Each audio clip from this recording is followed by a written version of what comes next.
So I just woke up this morning to find out that Junior Tafa is going to be replacing his brother Justin Tafa to fight tomorrow at UFC 298 against Marcos Rogerio de Lima. And the first thing I thought, honestly, was, yeah, it does make sense. It would be kind of cool to have a brother that can just step in for you if you do get injured, because what it seems to happen is Justin Tafa injured his knee. I actually haven't checked Justin Tafa's injury Instagram to see what his injury is, but that's what I read, and I would assume it was just because Justin Tafa, from what I've been seeing on his Instagram, he's been drilling takedown defense after takedown defense after takedown defense, and maybe his knee gave out in a situation like that. I don't know. It was the day of weigh-ins, maybe the day before weigh-ins, and I guess Junior Tafa, as he always is, was just in his corner, and they were like, you know what, Junior, you could fight instead of Justin. And to be fair, they do fight relatively similarly. They do kind of have both crazy power. They're both pretty good strikers.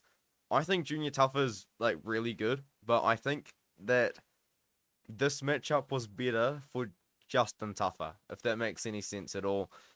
I was picking Justin Tafa to beat Marcos Rogerio de Lima. I did think that he was going to be able to knock him out. I did think he was going to be able to touch him. I look at the Waldo Cortez Acosta fight, and in that matchup, although Marcos is having a lot of success with that wrestling and the grappling, there are moments where Waldo is landing on him. If Waldo can land on him, then Justin Tafa could have landed on him. But I think it's different because the evidence that we've seen in the UFC from Junior Tafa hasn't really shown that he can be reserved enough, especially against a wrestler. Because when he went out there against Mo Usman, he went out there swinging wildly and left himself open to get taken down, and he got taken down over and over and over again. And then he went out there against Parker Porter, fought a little bit more of a reserved fight, to be fair, which was good, but he did knock out Parker Porter pretty quickly. I think he knocked him out in like under 2 minutes, if I'm correct. Yeah, he knocked him out in about a minute and a half. It is worth noting, though, actually, I was going to bring this up, and I wonder if this fight is still on. Junior Tuffer was booked against Carl Williams, who is a wrestler and like a pure wrestler. That's kind of all he does.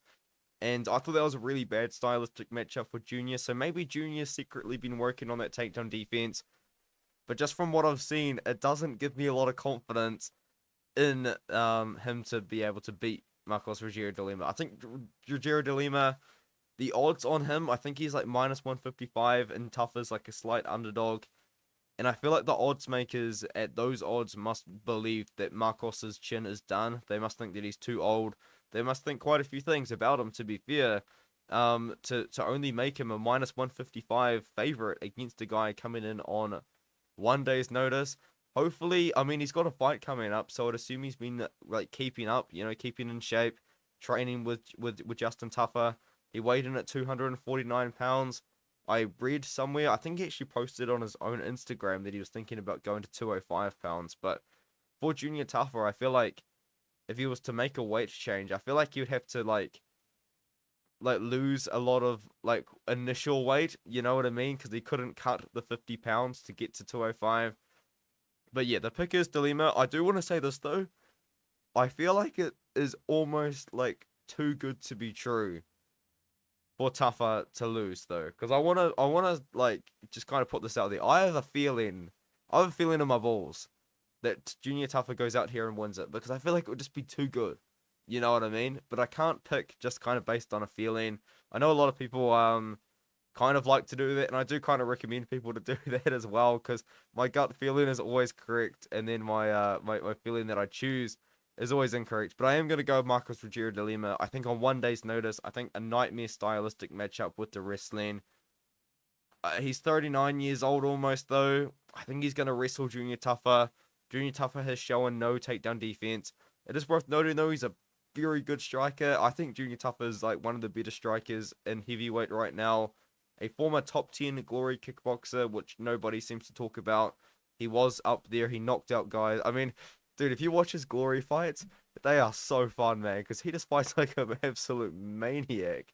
But yeah, he had a little bit of a run in glory kickboxing. He did make it up to the top 10 at one point in the glory kickboxing, but then unfortunately lost a few times, and I guess he got cut from glory kickboxing. Then fought for a couple of promotions, and then he took on the MMA career, knocked out Tsuyoshi Sidario, which is a good win, and then come in there and lost to Mo Usman. I'm gonna pick De Lima. I'm a massive fan of the Tafa brothers. I love Junior Tafa. I love Justin Tafa, but I've got to pick De Lima here, just kind of based on the fact that he's a bit more proven to start with, and on top of that, he's had a full camp, and Junior Tafa has probably had like a quarter of a camp because I'm sure he was probably just training with his brother. You know what I mean? So 1 day's notice. I respect them for doing it. It's kind of awesome. Just to kind of end off the video as well, I did want to bring up one thing that you guys may or may not know about. I don't know if they're joking or something, but Jack Shaw's dad, who is Oban Elliott's coach, said that they thought this fight was at 185 pounds until the day before weigh-in. So Oban Elliott apparently had to cut something like 28 pounds in a day to make weight for this fight here. I don't know if they were joking. It is Oban Elliott, and if you do watch Oban Elliott's interviews, he is a little bit of an idiot. So maybe he genuinely thought this fight was at 185, but it could be something to kind of keep an eye on.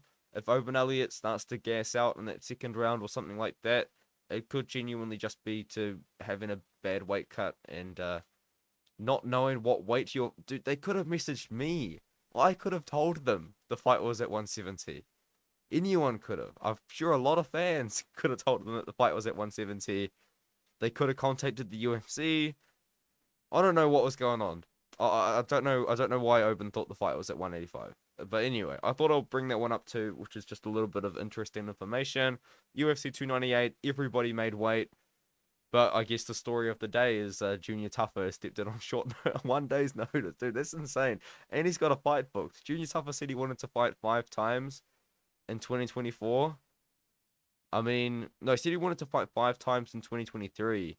That didn't get going just because I think he lost to Usman. I think it threw off his plans. But he's definitely on par to fighting 5 times or more in 2024. If he can fight Marcos Rogerio de Lima and then Carl Williams, that's 2 fights in like the first, well, 3 and a bit months of the year. So it's pretty impressive. And then with all that being said, I'll just see you guys in the next video, which will probably be a recap of the card.